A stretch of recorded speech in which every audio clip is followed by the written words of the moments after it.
Listen here, boys. I've been flying down the freeway, making sure everything's all right. The Shoot to Hunt podcast really made me so entertained and focused along the way. But tell me this. Why is Jake's penile the circumference of a pea? What the fuck? I can tell through the phone. He ain't got nothing bigger than a peanut. That almost fucking sounds like Luke in one of his voices.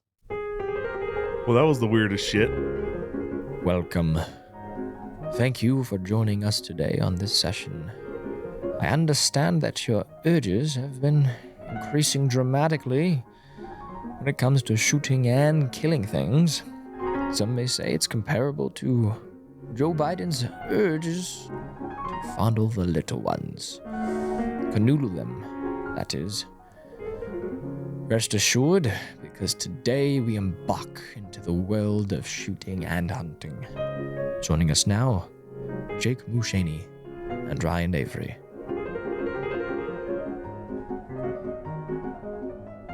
Jake was making fun of my glasses before we started this podcast. The lights in here give me a raging headache sometime, but I laugh at him telling me this when he has a braided leather piece in his fucking beard and he's talking. Dude, it is not braided right now. Sometimes my daughter likes to braid it. But what do you call that? This right here? Yeah. I don't know. It's kind of like the start of I'm gonna do a Viking thing. I'm gonna do something different. So I was about to, dude.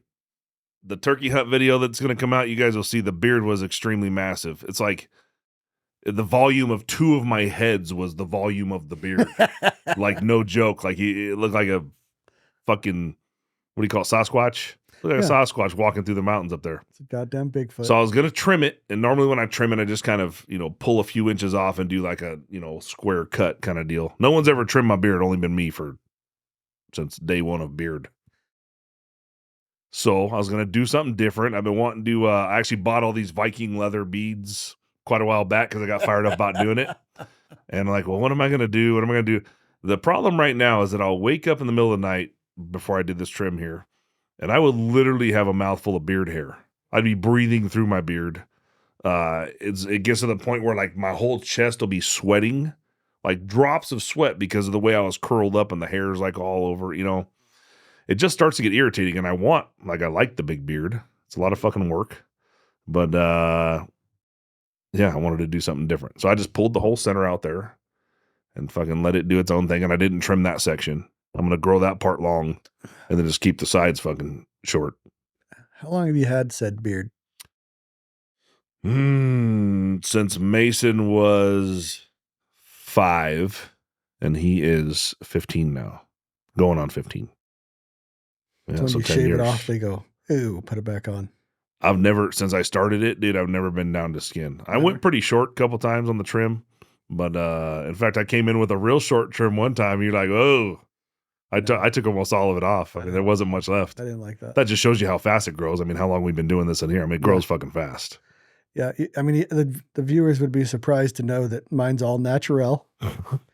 I just let it grow till it pisses me off. Then I cut it back. But I'll say this. The motherfuckers keep you warm while you're hunting. Oh, they do. Because if you cut it down, you fucking notice. Definitely keeps the cheeks and shit warm. What else it does for you is it makes you more aware of the wind around you. All the time, I say. So when you're going to shoot, it's like they say, oh, every sniper or whatever should have a beard, right? Because it doesn't even take a little bit of wind, and you just feel it like tickle your whiskers, Definitely. So it's like a wind catcher. Yeah. I didn't want to start on beards, but pretty much if you don't have a beard, you're probably a woman. There are a lot of reasons guys got to be clean cut. Come on, military stuff. Okay. FOMO.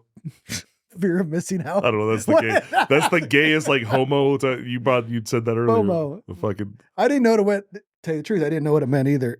And my wife said that about something or somebody, and they're a homo? No, they're a FOMO. And I was like, what the fuck is FOMO? Fear of missing out. It's kind of like BOGO until you figure out what the hell people are talking about. Because we fired Luke from his job and he had to delegate it down to Rhett. So now Rhett's our Jamie. Yep. Rhett's the new Jamie, the ex Luke. And he had a hard time letting go there for a little while. Yeah, he had FOMO in here. He's trying to micromanage fucking Yep. poor Rhett. And the brief times that Rhett stepped in, he did a fucking better job than Luke. Fucking keeping the screen up. Yeah. So maybe it's not fear of missing out; it's fear of losing job. How do we say that? Foljab. Fear of losing job. Folja. I'm trying to acronym it. Luke has been tasked with the actual job he was hired for is to edit, and edit, and edit, and edit until his eyes pop out of his fucking head. It's taken us a whole year of his employment to convince him that he's here to edit videos. That's all you're doing. Dude's got himself a fancy sign. Yeah. Turn the fucking sign on that says editing and just ignore everybody. Yeah, I mean, to get in people, for some reason, people love the day-to-day operations, but there's a lot of employees on Jake's side. There's me coming in and out. There's Jake coming in and out. There's Jessica. A lot of people are coming in and out and telling him, interrupting him. So we devised a way. He's fucking got an edit sign on. Nobody fucks with him. He's editing. Yeah. But then he'll be editing and turn around and talk to you like, no, bitch, you're editing. Mm-hmm.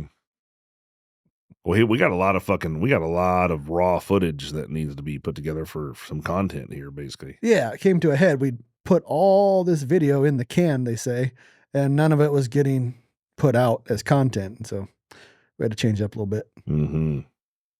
I gotta trying to read our comment on all of. I'm probably not the best guy to comment back to people because I've been known to be a dickhead. But this is on YouTube. This is on YouTube comments. We do read them. We try to reply. It's hard because there's a lot of places we get our info. A lot of places people can communicate with us, and we can't fucking keep track of every place, but we try. And this is interesting because it comes back to, and it's brought up on Rockslide. I see it, the recoil lug. And Tika recoil lug. And this is the way the guy wrote it, so I'm not reading it weird, but his name is Redneck Roots. And he commented about the Tika, and he said, I'm so not a fan of Tika recoil lugs, or lack thereof, I should say. What a chintzy design that is. Great action and barrel. They're accurate as hell, but the plastic it says the plastic mags, plastic stocks, terrible recoil lug design just turns me away every time. I buy Weatherby Weather Guard bronze rifles, and those rifles are built correctly like a rifle should be. I'm kind of paraphrasing because pull that up. Weatherby Weather Guard bronze. Weather Guard bronze rifle. The tried and true Mauser style recoil lug, square bottom receiver, not this brown bar stock cheap crap. They're built the old school way. And my thing is, you've built hundreds and probably had 1,000 Tikas come around here. Oh yeah. I've ran Tikas forever. People online everywhere. If the recoil lugs were a problem, we would know about it. Oh yeah. Well, he actually kind of steps on himself there because it's an extremely accurate rifle, shoots very well, but here's all the things that are wrong with it. Well, a rifle is pretty much judged by its, let's say ergonomics and how well it shoots. Mm-hmm. So there's not a recoil lug issue. The rifle he's mentioning is a Howa Vanguard. Yeah. It's a Howa Action, built to Weatherby spec. It's the Weather Guard bronze. It's $829 on their website. Yeah. And, you can say whatever you want, but you're getting a Remington trigger. And the Achilles heel of the Remington is obviously the trigger. So I don't have any problems with the trigger. Yet. I would take. I think some people are more prone to failures because they're pretty much an asshole in all the other parts of their life. I must be talking about somebody else, but this weather, like if you hunt deer around here long enough in November, I swear it's like North Idaho, and then Pacific Northwest is a trigger fucker upper. So maybe it's that if it's cold enough to freeze a trigger like that outside, I'm probably not out hunting. Well, you're not gonna fucking. You got to be out when the fucking animals are moving. That's fucking November. I do think it's like a perfect storm, right? It's like rainy, sleety all day, and then right before the last 30, 40 minutes of dark, your rifle's wet as hell. You're waiting for something wherever you're at, and then it freezes up. It gets that last cold, and that fucker's already wet inside your trigger, and that's when it seems to be happening with Timony Jewel. And I haven't had a trigger tech fuck up in a 700 while hunting. I had one a diamond mess up on the range. So, It's happened to me. Happened to me more than once. I think it's 4 times now. So it does happen. I'm not saying it's going to happen to you if you're hunted to arid, Arizona weather. It's also, to be honest with you, it's also not a problem I hear other people talk about, other than inside the little circle there. No, Your type in trigger issues.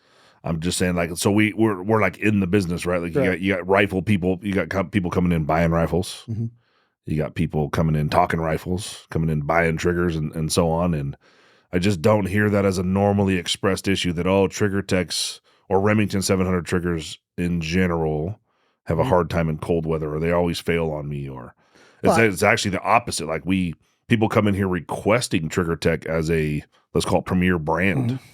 It also goes back to people don't use their shit. Yeah, it could be. But you don't see, I'm not going to say we talked about earlier in the last podcast about removing variables. It's a variable I've seen, variable that's happened to me. It can easily be fixed and removed. So I'm removing it for the most part out of the equation. Yeah. But to be fair, if you fucking see all these triggers at these competitions, they're not going down, but they're outside of the dusty part. Rarely are they put in the situation where I've seen trigger fail, freezing temperatures, rain, sleet, snow, rain, basically, or should be rain, sleet, snow. That's kind of the nasty combination that's getting them. Yeah. So you see, it's an often brought up issue on Rockside. Not, I would say often, but it's certainly there every couple months. Yeah.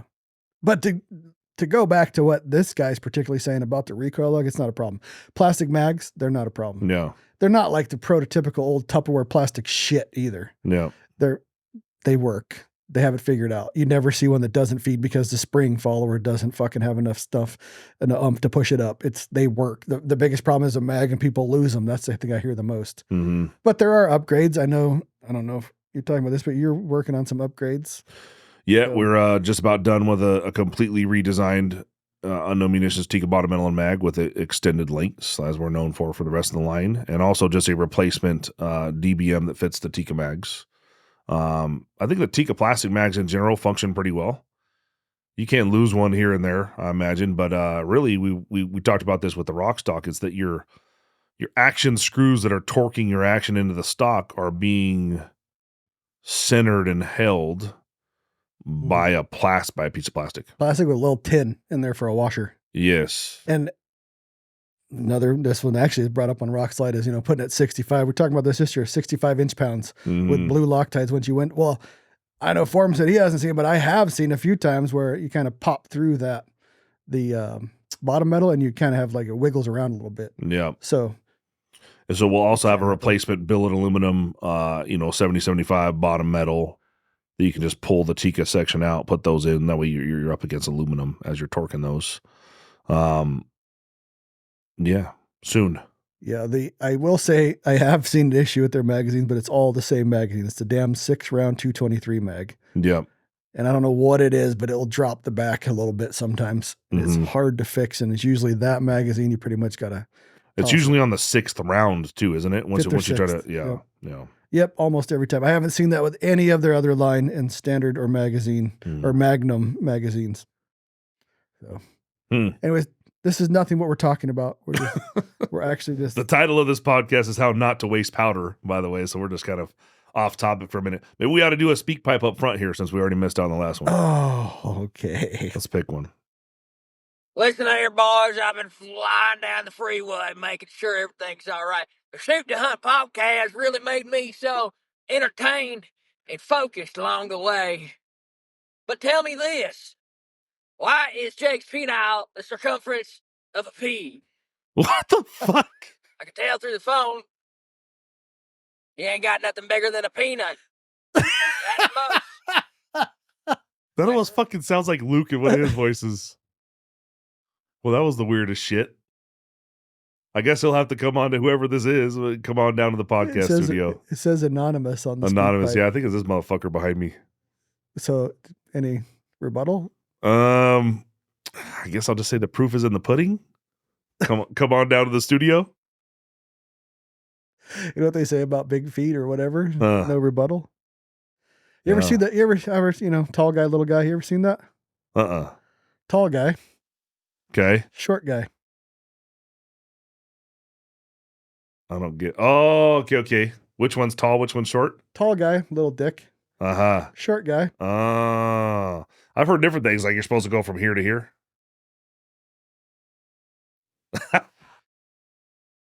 I guess you could measure at home. Not true. I guess you could measure at home and see what's going on. But you could never really account for girth. That's right. That's right. Anyways. Well, that was gay. Now we're way off. Moving on. One more? Yeah. Hopefully not the same guy. He's a man of many voices. Hi guys, I'd just like some input into training regimes. I know Form had a fairly substantial training program posted up on Rockslide, but I'd just like to hear some, maybe hear a breakdown on thoughts on how to execute that on a range that maybe is not novel, broken terrain, especially for us guys here in Australia. We're shooting on square ranges. So how would we apply those training techniques to those ranges where you can't get into broken terrain or odd ranges? I think we just leave that for him for a Form Friday. We will. And not to preach or sell, but the first 3 days of the Shoot Hunt University is pretty much on a square range. And that's where you learn the majority of what he teaches. And then you go practice it in the mountains on angles and distance. So it'll be interesting. We also have the online version of Form School going to come out incrementally this year. I think we're done with the first 5 videos or so. We're going to review them. And then once the first module is done, we'll get that up. And we haven't figured out how we're going to disperse it yet, but it'll be very affordable. Yep. And it's a follow along and practice type of course. It's not a watch for 24 hours and then do nothing. Yeah, I would say don't subscribe to it if you're not going to go put the practice in and be a complete fucking waste of your money. Yeah, but this guy in particular sounds like this is exactly what he needs. Yep. Yeah. Yep. So we'll actually have him listen to this and have his own answer for a Form Friday. Perfect.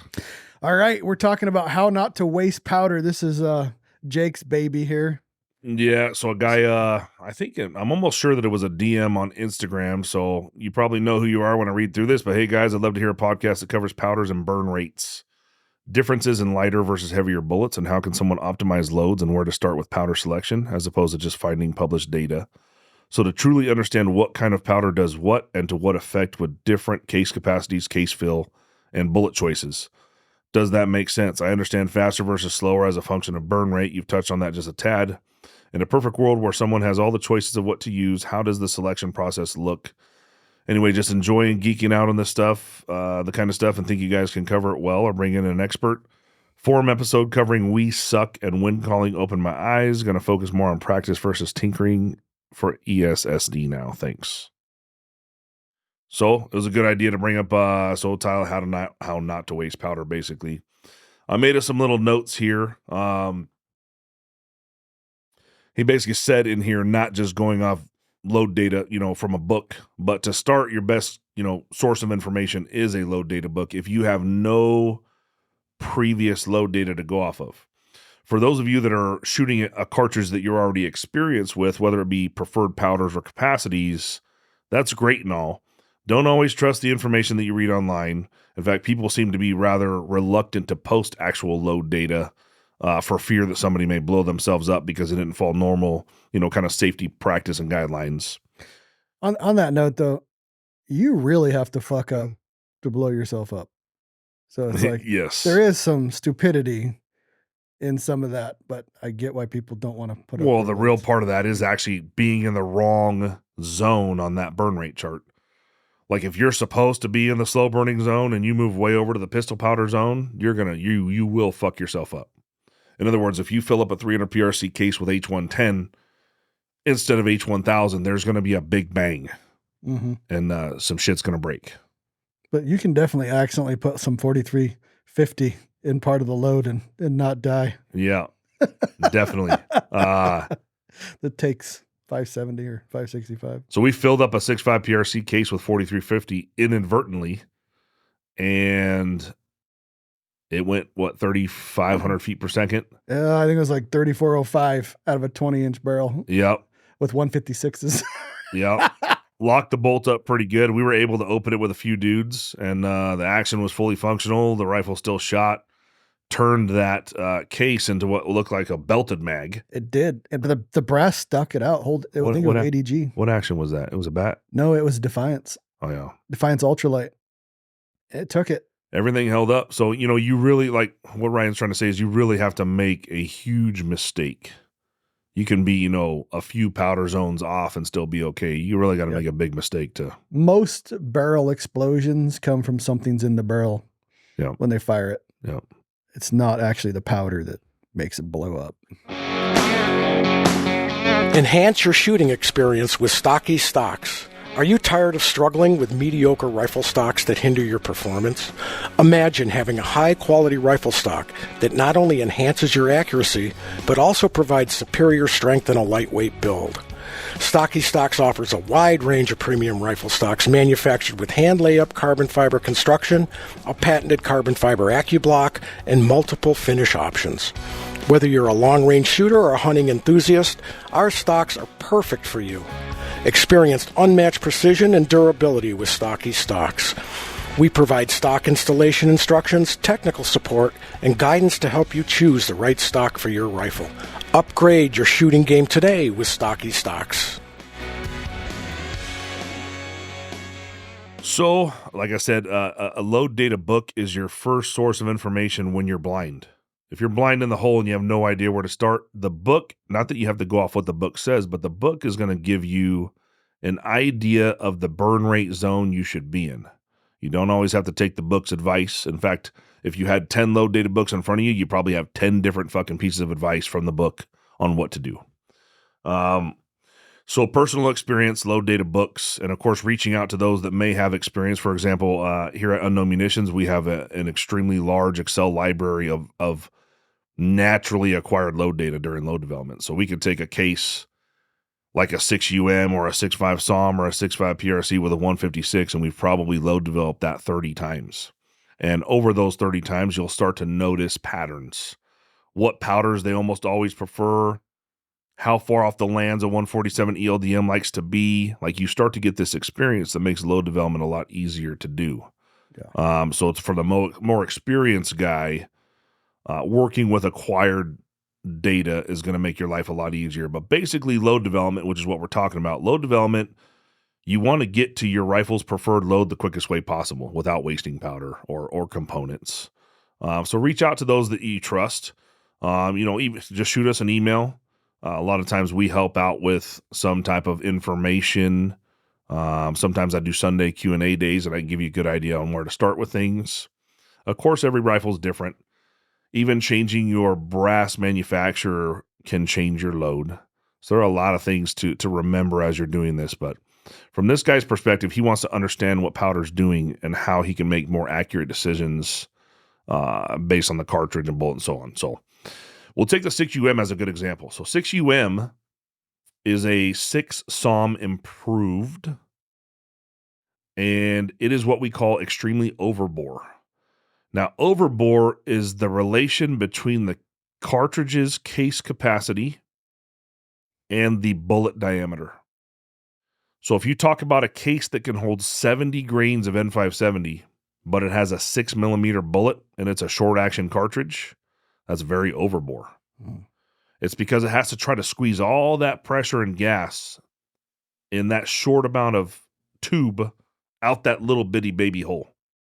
So if you were to have a fast burning powder, you're going to hit pressure way too fast because it didn't have enough time to burn and get all that powder out that little fucking hole. As opposed to some other case, I'm not sure, I don't know a lot of straight wall cases, but a straight wall case literally has no shoulder.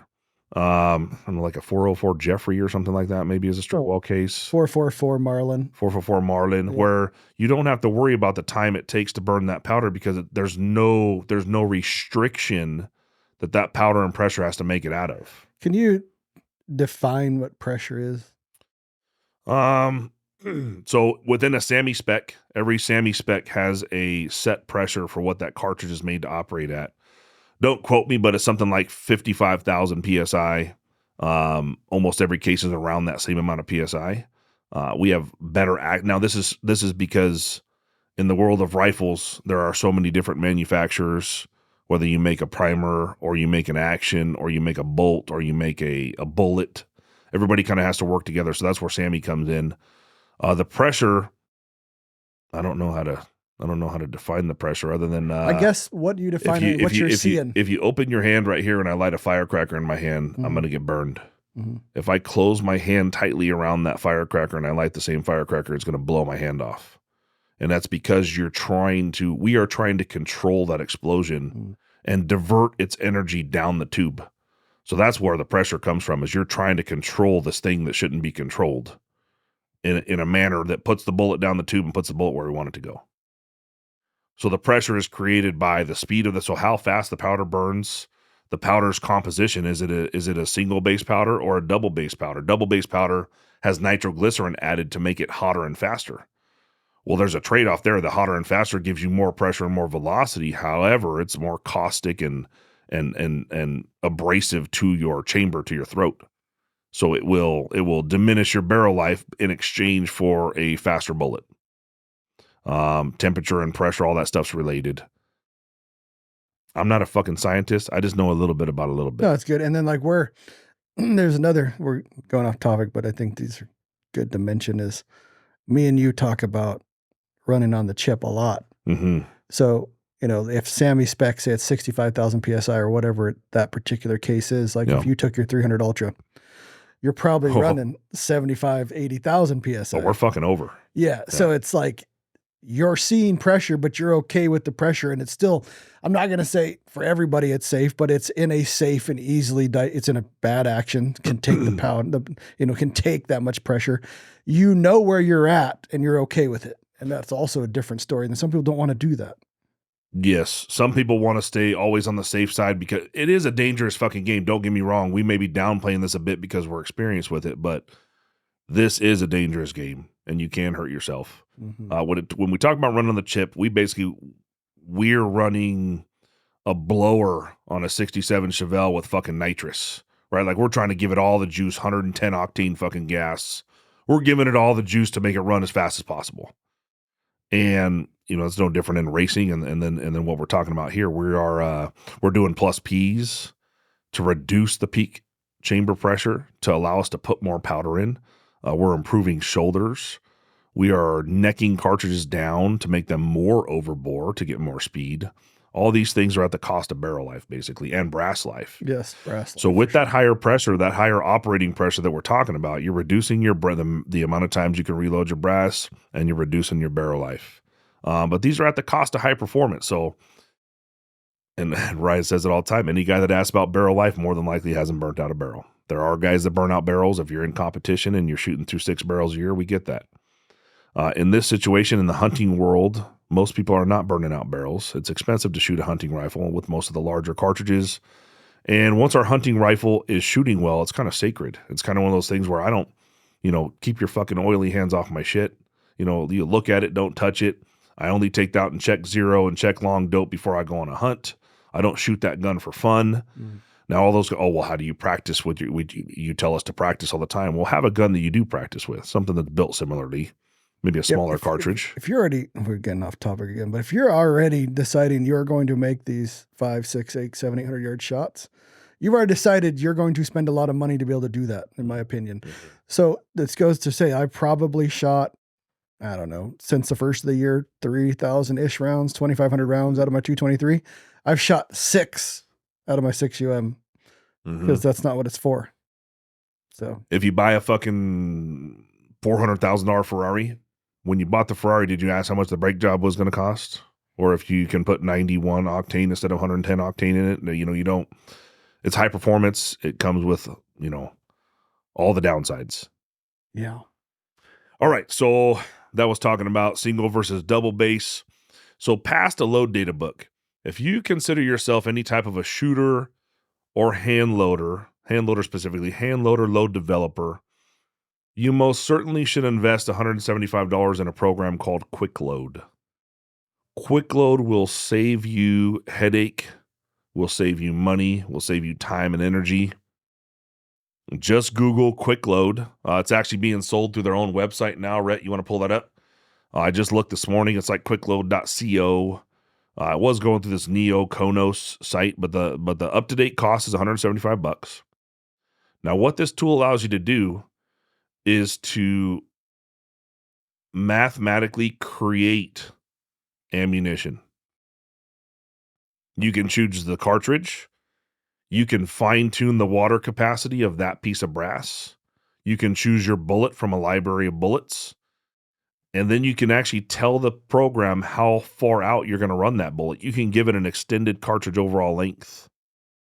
And then you can check not only which powder will run the best by velocity, but actually within that one powder, where are you going to go over pressure and under pressure? Where is your max for that one powder? So it will do a powder analysis for you and run every powder that's in their library, and it'll categorize it alpha or from highest velocity to slowest velocity. It'll categorize all of those powders for you, and that will really start to tell you what range of powder you should be in. At the top of N570 is the fastest.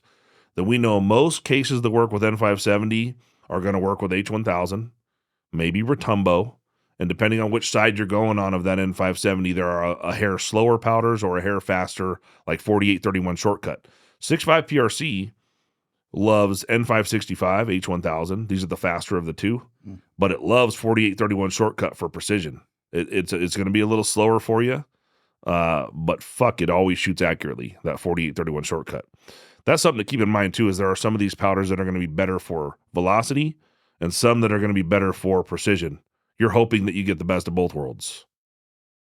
I found we ran like the 6UM, 6.7 PRC, the 22UM. Like on the extreme Wildcat side, it seems to be a little fast. Like everything is about 100 feet per second difference. So it's not exact on some of these extremes, but it's pretty close on most of like the more standard. Yeah, because you can't plug an improved shoulder in there for a standard case unless it's already a standard case like a 280 Ackley. So you can't tell it that you got a 40-degree shoulder that has. Now you can update your water capacity of that case to match whatever the improved one was, but and then it can't compensate for plus P, things like that. But I think that quick load, just like every other load data book in the world, tends to be on the reserved side. Yeah, it's almost like everybody's trying to protect themselves from giving you information that may or may not be too hot, and that's where really the hand loading world comes in. Most guys start off hand loading because they tell their wives they're going to save money. And then it turns out never being about saving money. You end up, wildcatting and, trying to get the most performance out of the rounds that you're loading, especially if you're a hunter. It's kind of like the free meat argument. Yeah. I hunt for the free meat. Yeah, I hunt because, it's definitely not free. Oh, yeah. But it is nice to have and nice to be able to double check yourself on it. Mm-hmm. So we talk single versus double base. Single base powder would be all of your Hodgdon extreme powders, and then double base would be all your 5 series of Vitvari powder. 565, 570 is our two favorites. Temp stability. A lot of times when you're choosing a powder, temp stability should have some input on what you're doing. In certain scenarios, temp stability is not as important as guys make it out to be. In other words, if you do your load development at 30 degrees Fahrenheit and where you hunt, the average tends to be 30 degrees Fahrenheit, it doesn't really matter if that powder is going to be crazy temp stable, because you're not going from 30 degrees to 100 degrees. You didn't develop at 100 and hunting at 30, or develop at 30 and hunting at 100. Most of the time you try to keep those, fairly close to each other. Temp stability would be how much the velocity increases or decreases with every degree of Fahrenheit temperature that changes, or for you guys, Celsius and meters per second, whatever. I've done some personal testing against powder versus powder. At the time, I found actually Retumbo was 0.1. Let me get this right. 0.1 feet per second per degree Fahrenheit. It's a lot. That's low. Say that again. 0.1. Oh, 0.1 feet per second per degree Fahrenheit.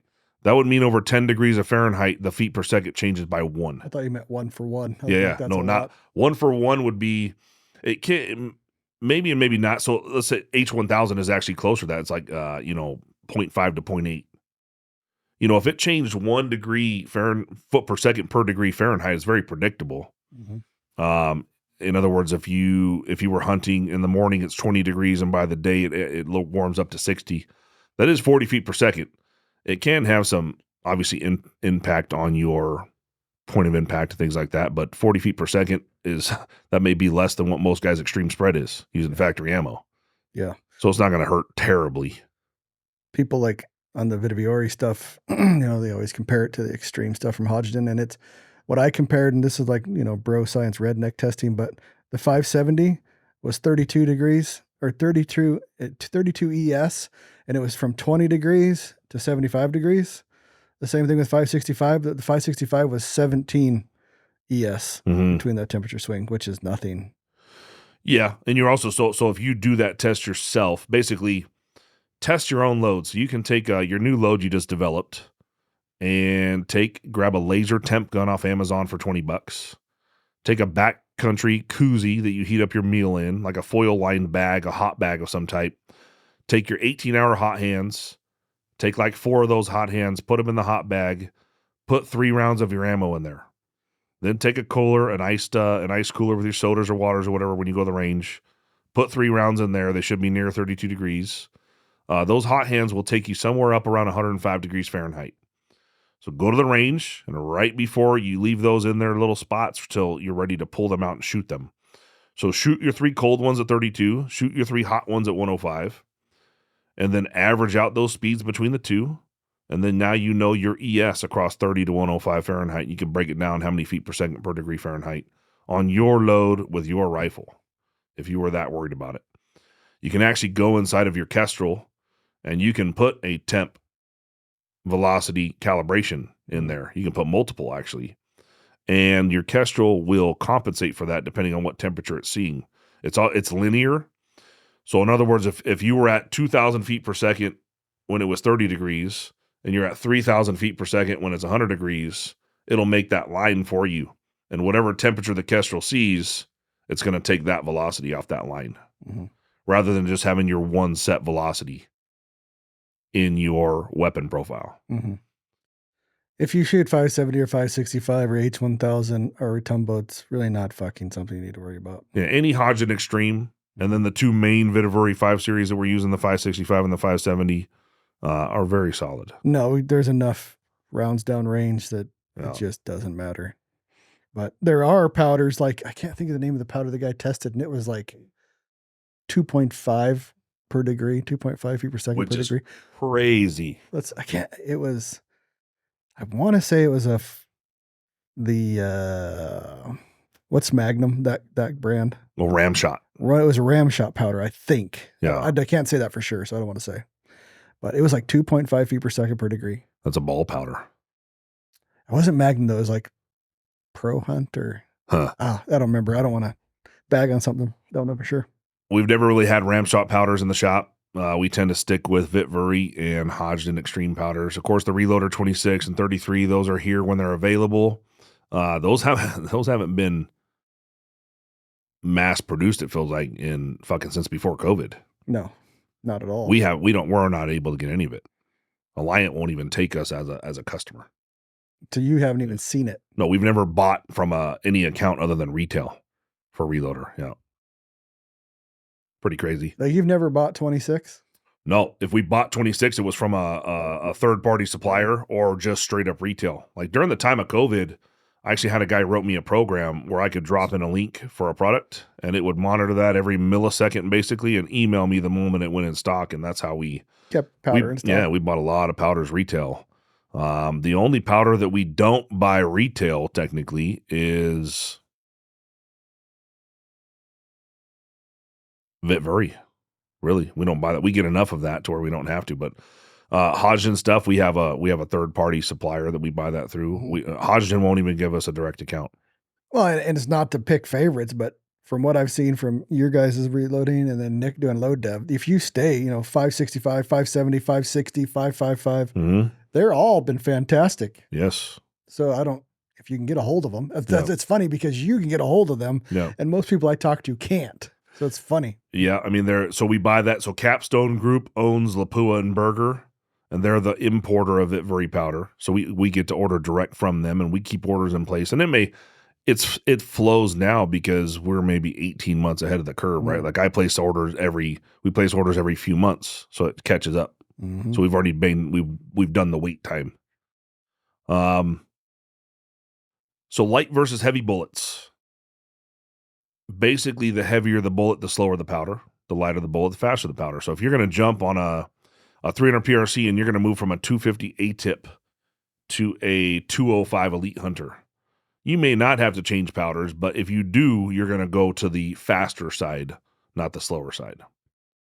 I didn't bring up the burn rate chart. I should have brought that up in the beginning, but if you guys Google burn rate chart, there are several good ones out there, but as you're looking at this chart, you're going to find the powders that you know, and then the powders around it would be the similar powders that you could use. For example, if I look at N570, it's number 156 on this list. Below it is 33, Reloader 33. And then going towards the slow side, there's only a few left. Vitvery 24N41, H50 BMG, US 869, Reloader 50, and Vitvery 20N29. But if I move towards the faster side, I get up into 8133, Retumbo, Ramshot Magnum, Hodgson H1000, Reloader 26, IMR 7977, which it is important to note that all the IMR and Duron powders are no longer being manufactured. So that's your 8133, your 7977, 4955, 4451. All those guys are gone. They had a very short life. Yeah. But so the burn rate chart is giving you, so again, going back to the I have no data, I'm working in the blind here. Load data book tells me that 4831 shortcut and a couple other powders in the same area, these are what we're showing you that you should use for your load. So you can find 4831 shortcut on this burn rate chart.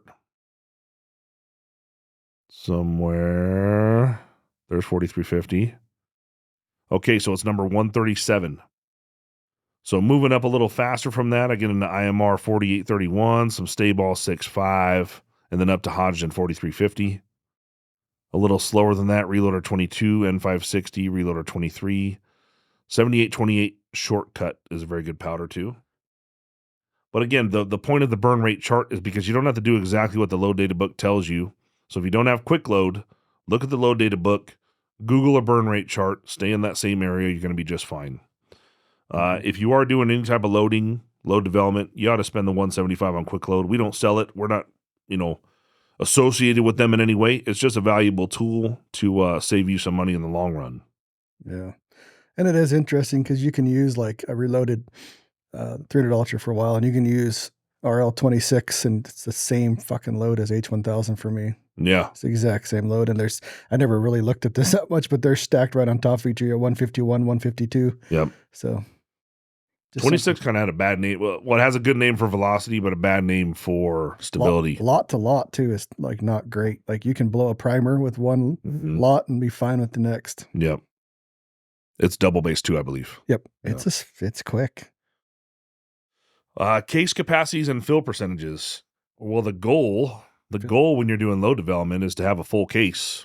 You just fill it to the top and then knock it off and then put the bullet in. That's what I heard. with N570, that's the case. So you can take N570 in a case that's applicable for that burn rate, fill it to the neck, use a sonic toothbrush to vibrate it down and put a bullet in it, and you're never going to be out of safe zone. I don't know if Jake remembers this, but when we did the loads for the 300 or the 6UM. I do. You kept saying, how much did I put in there? What'd I tell you? No, you remember you were there. You did this. Jake fills the fucker to the shoulder, vibrates it, fills it to the shoulder again a little more, vibrates it, stuffs the bullet in there. That was it. And we were fine. Yeah. That's pretty funny. It was a little hot. It was a little pressure, little click. A little hot. But right away, though, we got to the max. That's important, too, when you're doing load development. If you're working in the blind because you're doing a wildcat, in other words, you don't have any previous load data to go off at all, guessing which powder you're going to use is going to be, you're going to have to compare it to something. Like if we take like the 6UM, for example, knowing that we went with a smaller neck means more overbore, which means we need to go slower than the 6.5 SOM that we started with. Yes. 6.5 SOM is going to be fine with H1000. It loves 565. Yeah. So we go a hair slower than that. We know what N570 can do. So we just started there. N570, and then, how much am I going to fill it up with? Well, we pretty much know about N570. You almost can't put enough of it in the case. So that's why I did what I did. Now that's from experience. Now, if you're doing, if you have no data at all, you have no idea what you're doing or even what powder to pick for your wildcat, you better reach out to somebody that knows. He did make me shoot it. That's right. I stood back. I like the next one. Which one is it? Which rifle did we make for him? He hid behind a rock and pulled the trigger. Oh, shit. What was it? I don't remember. I think that was the 6.7 PRC. It could have been. You just never know. Like, okay, so to get back to that, if you're working with no information, just go really low on your charge rate. For example, we were doing the 300 run with the 215. I went all the way down to 90 grains, but I ended up at 98. But I went 90 grains to 100 by 1 grain increments to find pressure. 300 rum. Okay. That was with the 215 that's loaded all the way out. Mm-hmm. But, there's no date. If you're doing a wildcat or you're using a bullet that's not normal for a cartridge or you're loading a really long overall length for high performance, just start low and work your way up. Just one round at a time. 1 grain increments for big hitters or, anything that's a magnum or a larger case head. And just work up till you find pressure. That's a lot of powder in that 300 Ultra. It's a shit ton of powder, dude. It's still hammering too. It's still that's the go-to. That's crazy. That thing's got bodies on it. That thing is stout. Yeah. Yes. So working up to find your max is important. And again, so case capacities and fill percentages, you're looking for the powder that can fill your case to 100% and still burn all the powder before the bullet leaves the barrel. You want everything to work at its maximum performance there. So case capacity, you don't want a 70% case capacity powder because obviously the ammunition at different angles, the powder can be sitting at different angles. You can actually flash along the top. If you have a case that's half filled, it can burn along the top of that and you could get really high pressure when you're not supposed to. You want your powder column to burn evenly and thoroughly from the primer forward. Yeah, so load dev basics, how to get started. This is kind of what we're going over. Your powder choice. And bottom line about load development, you guys can probably read 30 different ways of doing load development online. Everybody has their magic Wookiee, whether it be Form or Unknown Munitions or Nick, it doesn't matter, or Blaine with his 1,000-yard bench rest rifle. They're all four going to get in a group and they're all going to argue over about what load development is. That's really why we can't do a podcast on that, because everybody has their own way. And you know what, dude, if you're message us. If you guys want to come on the podcast and you're a fucking load development expert, we'd love to hear your process. Not because we're going to pick it apart, because it's measurable. The only thing that really matters is does your load shoot in the end? Does your load shoot in your rifle? The only thing I would say on load dev we talked about earlier is you have to test it at distance. Yes. It can't just be 100-yard group and then you're going to go start banging animals at 600-700 yards. Really got to get off the 100-yard group kick. Of course, everybody loves to shoot a 1/4-inch group at 100 yards, but shoot a 1/4 MOA group at 650. Yep. Which I don't even know what that is going to be. 150, 130, 250. 160, 250. Oh, for the inch? 1.62, 1.62 inches. Shoot 1.62 inches at 650. That's 1/4 minute of angle. Pretty much ain't gonna happen. My math probably wasn't right there, so don't beat me up. Doesn't matter. They're not gonna shoot that tight. But it's much more impressive and actually more confident building to know that your load can shoot the same MOA at 100 as it can at 650, which is, if you're doing all your hunting at 100, then that's all that matters. But most of us are not hunting at 100. It's eye-opening to watch Nick when he shoots. He'll shoot a 3-shot group and it's 0.4, and then he'll take it to 650 and it's 1.5 minutes. You know, the group's 1.5 minutes wide. So meaning like a 10-inch fucking group. Yeah, it's like a 10-inch group and went from a 0.4 to 10 inches across 600 yards. That is not good.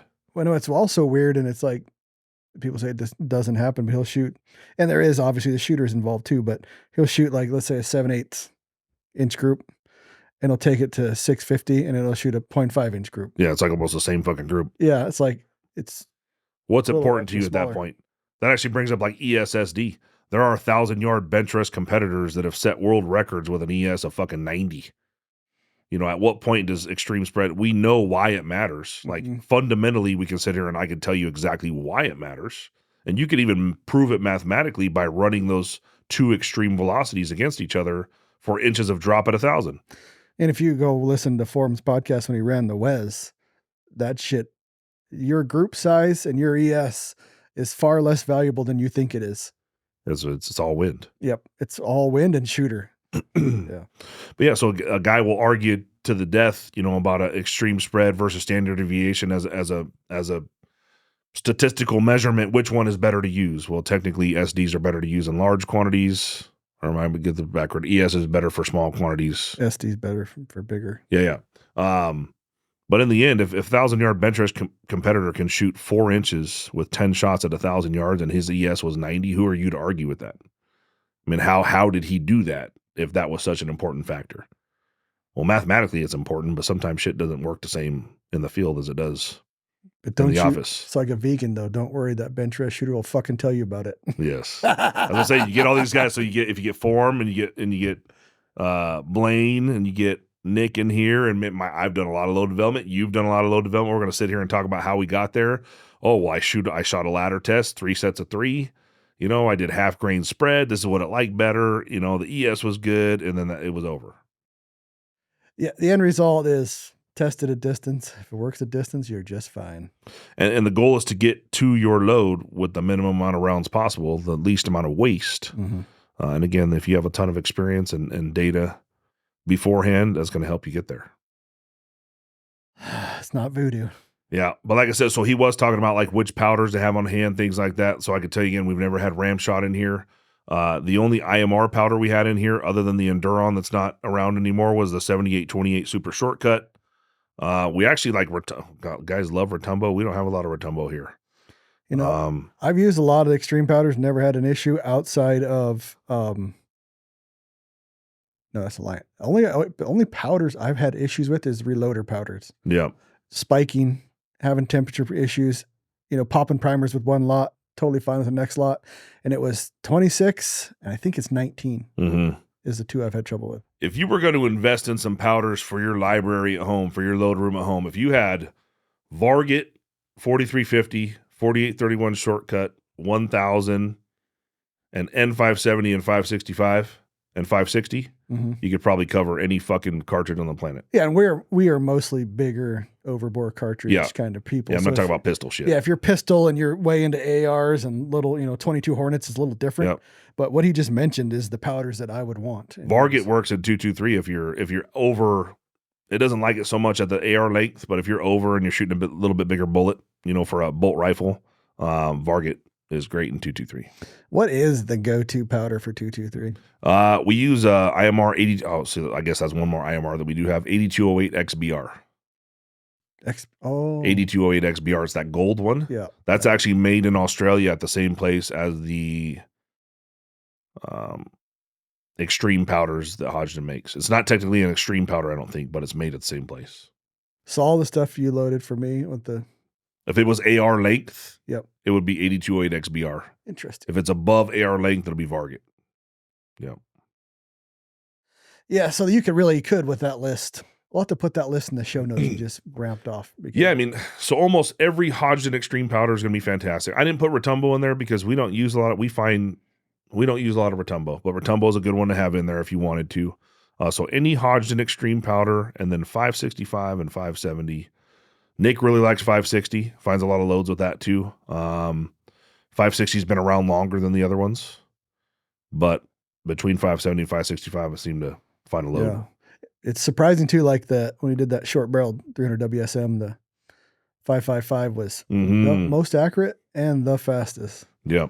And I didn't see any. He continued on. He shot an elk last year with it. He was using the 200 by 20 burger bullets. He shot an elk, I think it was 680 with it. Nice. And said it shoots fantastic groups. Nice. If you're looking for a free tool that gives you some assistance in identifying nodes, in other words, how far the extreme spread standard deviation is apart, looking for flat spots in your load development test where that's a wide node. In other words, 60 and a half grains and 61 grains and 61 and a half grains tend to be around the same velocity. That would be, somewhat a node. There's a tool on Unknown Munitions website. It just says load development tool. It gives you the opportunity to plug in your charge rates, your charge weights, and your velocities, and it'll give you an Excel sheet and graphs to help you identify your loads. Again, that's a free tool on Unknown website. Look at you giving shit away for free. Well, It's actually, so that's the tool that I use for in the beginning of business. I wrote an Excel sheet to calculate all that shit, and I'd come back, and when I do load development for customer, I'd punch all that in, and I had my web guy turn it into basically an app. It's an app that runs through the website, but it's pretty decent. We might end up including that actually. We're going to do a form app at some point. We got about 5 different features now, but it might be a good idea to just include that in there since it's already done anyway. Like somehow get recoil in there, power factor, all that shit in one place. Yeah. Okay. Well, that was all my notes. How far are we in? An hour. Pretty good. You talk a lot. I know. Do we have a winner for the rings? Another ring winner. You're up this time. It's my turn.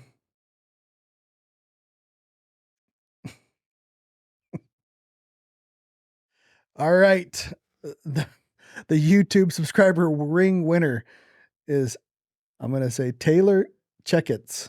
That's good. What? Who the fuck names these people? I don't know. Mashaney's pretty funny too, so I can't talk shit. Mashaney. Avery's just nice, normal. Yeah. English name. It never stopped. It wasn't Avery the whole time. There's no way. It's too simple. Like last names back in the day used to be fucking complicated. I don't know, dude. I just know the God-given name I was given. So you think it's Avery all the way back through the lineage? Like it never got shortened up from something else? Probably back when you invaded our country and we were bitch slapping you around. I do recall who won that though. What did you say?